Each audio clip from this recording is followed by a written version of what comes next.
Buenas noches, profesora. Soy Altamirano Marisol Raquel de la carrera de Sociología.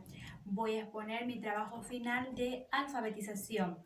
¿Qué es la alfabetización académica? Comprende un conjunto de nociones y estrategias necesarias para participar de las culturas discursivas, así como las actividades de producción y el análisis de texto para el nivel superior.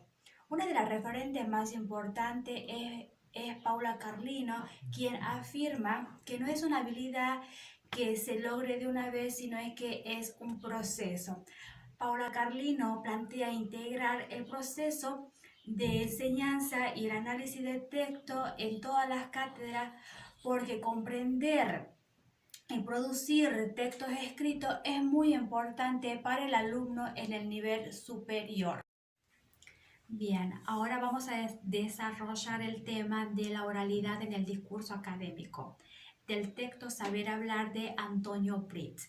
Trata de ser una guía para hablar bien, un modo práctico para poder enfrentarse una producción oral ante el público. Hablar bien es negociar unos a otros a través de estrategias. Quien habla bien ha utilizado de modo inteligente las estrategias y técnicas verbales extraverbales adecuadas a la meta prevista. Al hablar bien, nosotros intentamos siempre lograr una aceptación y un acuerdo del otro. Para hablar bien tenemos que tener en cuenta cómo pronunciar la palabra, tenemos que respetar las reglas gramaticales, tenemos que expresarnos correctamente desde el punto de vista léxico. Bien, ahora vamos a desarrollar la corrección léxica. ¿Qué es la corrección léxica? La corrección léxica, debido a los factores como la influencia de otras lenguas por la incorporación del término en inglés en las nuevas tecnologías, como por ejemplo el software, el Wi-Fi, el byte. También tenemos de la edad de los hablante, que sería el lenguaje juvenil, cómo se expresan ellos cuando dicen qué guapo, qué fuerte. También tenemos la existencia del vocabulario específico de las lenguas especializadas, por ejemplo, el lenguaje juvenil, el lenguaje médico, el lenguaje económico. También tenemos la importancia y la calidad educativa en los programas de lengua, en el ámbito léxico y sus repercusiones en la corrección expresiva del hablante. Bien, ahora vamos a desarrollar el tema sobre las carencias y vicios léxicos que hay que evitar. Para poder mejorar el vocabulario y causar en este sentido una impresión positiva al resto de los hablantes, tenemos que tener en cuenta el vocabulario limitado, la falta de corrección léxica, la falta de precisión léxica, la coincidencia en la forma y el sonido, las deformaciones de las palabras. ¿Qué podemos hacer cuando no conocemos una palabra? La falta de conocimiento léxico no solo supone una carencia de destreza expresiva, sino también receptiva. El hecho de no entender una palabra, tanto al leer como al escuchar, en ciertas ocasiones nos produce un problema que nos lleva a un fracaso comunicativo. Debemos tener en cuenta que casi siempre no contamos con un diccionario a mano para poder consultar nuestras dudas y en ciertas ocasiones no podemos pedir ayuda a nuestros interlocutores. Voy a dar un ejemplo de un estudiante no nativo en sus etapas iniciales de una lengua extranjera. Casi siempre no cuenta con todos los recursos comunicativos para poder solicitar aclaraciones a sus interlocutores. Por ejemplo, puede repetir cómo se dice, qué significa. Al margen de esas dudas que se quedan sin resolver, queda en un... Voy a hablar sobre la lapsus momentánea. Todos alguna vez experimentamos una lapsus momentánea debido a que no recordamos la palabra en el momento justo. ¿Quién no ha dicho alguna vez, lo tengo en la punta de la lengua? ¿Cómo se llama? ¿Cómo se dice? A veces nosotros no podemos expresarnos no podemos expresar oralmente lo que queremos transmitir a la otra persona porque no podemos encontrar la palabra justa. ¿Qué implica la corrección léxica? La corrección léxica, tener el conocimiento y desarrollar las estrategias comunicativas para utilizar un vocabulario amplio, un vocabulario rico que nos sirva a moldear de manera adecuada la expresión de nuestras ideas, adecuándola de las diferentes situaciones comunicativas. Componentes básicos del uso correcto del léxico. Consejos prácticos para el uso. Para mejorar el léxico y ser más correcto en este nivel lingüístico, se requiere de un cuidado especial en la expresión. Si queremos mejorar y adecuar el léxico al hablar, debemos tener un vocabulario variado para reemplazar las palabras, no repetir. Tenemos que practicar también la agilidad mental, debemos ser creativos, no debemos utilizar las muletillas que casi siempre lo utilizamos en las exposiciones orales. Componentes básicos del uso correcto del léxico. Consejos prácticos para el uso. Para mejorar el léxico y ser más correcto en este nivel lingüístico, se requiere de un cuidado especial en la expresión. Si queremos mejorar y adecuar el léxico al hablar, debemos tener un vocabulario variado para reemplazar las palabras, no repetir. Tenemos que practicar también la agilidad mental, debemos ser creativos, no debemos utilizar las muletillas que casi siempre lo utilizamos en las exposiciones orales. La lectura en el nivel superior. Casi siempre cuando el alumno ingresa al nivel superior no sabe escribir, no entiende lo que lee y tiene cierto rechazo hacia la lectura.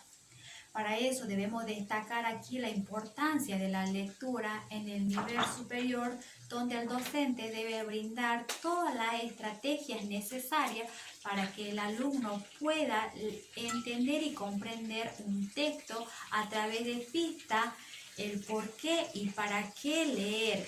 El docente debe seleccionar un material bibliográfico específico de la materia y brindar a sus alumnos y de esa manera alentar hacia la lectura.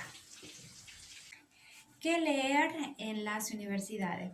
El docente está encargado de brindar textos académicos y textos científicos. Los textos académicos son derivados de los textos científicos, que son bibliografías incompletas donde el alumno no llega a comprender un tema. ¿Qué pasa cuando el docente brinda a sus alumnos textos científicos como sea revistas, artículos, tesis, trabajo de investigación? El alumno llega a comprender el tema sin dificultades. ¿Qué pasa cuando el docente brinda a sus alumnos material bibliográfico incomprensible? Ellos dan por sabido de que el alumno entiende el tema, pero no se dan cuenta que el alumno no puede relacionar los temas. Es difícil que el alumno pueda sacar una conclusión de esta manera. ¿Qué es la metacognición que favorece tanto al alumno como al docente? Definitivamente, la metacognición es un camino viable, difícil, pero no imposible de recorrer para el desarrollo autónomo de los alumnos, cuyo reflejo será la del aprendizaje que va más allá del contexto escolar y se proyecte en la vida de los estudiantes de un aprender a aprender, con la finalidad de que los estudiantes puedan desarrollar al máximo todas sus potencialidades. Es necesario formarlos como personas autónomas, personas más conscientes de sus aprendizajes, potenciando los aspectos motivacionales acorde. También debemos destacar el papel del docente en este proceso. El docente debe debe ser más cognitivo, debe adaptar las prácticas pedagógicas, debe ser conocedores de sus alumnos, conocer sus limitaciones, planificar de manera real, evaluar acorde a sus potencialidades. De esta manera facilita la transferencia del aprendizaje de sus vidas. Ahora voy a hablar sobre la producción de texto. ¿Qué es un texto? Un texto es un conjunto de signos codificados en un sistema de escritura que forma una unidad de sentido. Para realizar un texto tenemos que tener en cuenta la coherencia y la cohesión. ¿Qué es la coherencia? Es donde se selecciona la información que se va a desarrollar y se la organiza en capítulos, párrafos u oraciones.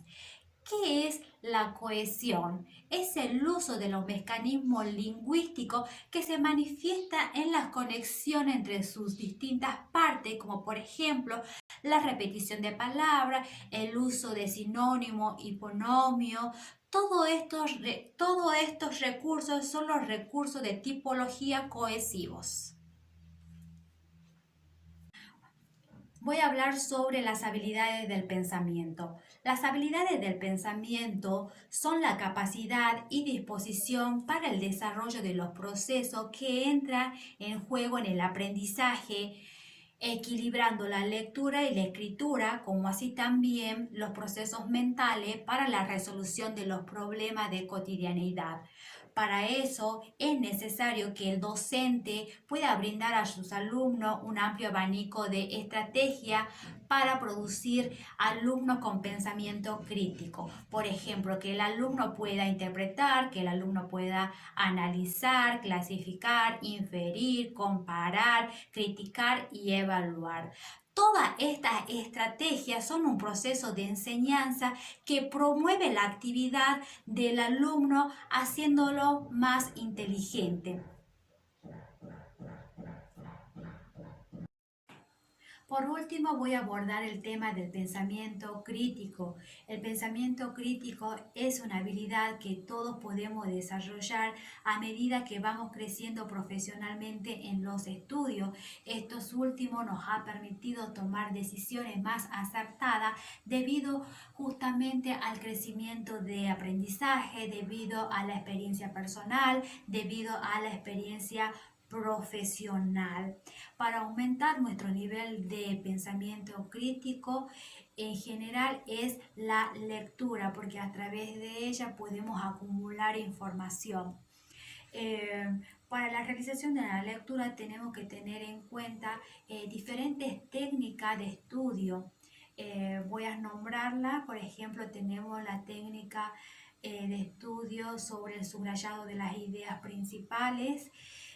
Tenemos otra técnica de estudio que es el resumen, también tenemos otra técnica de estudio que es la síntesis, tenemos la técnica de estudio que es el mapa conceptual, tenemos también la técnica de estudio que es el esquema de contenido, tenemos la técnica de estudio sobre la elaboración de las bibliografías.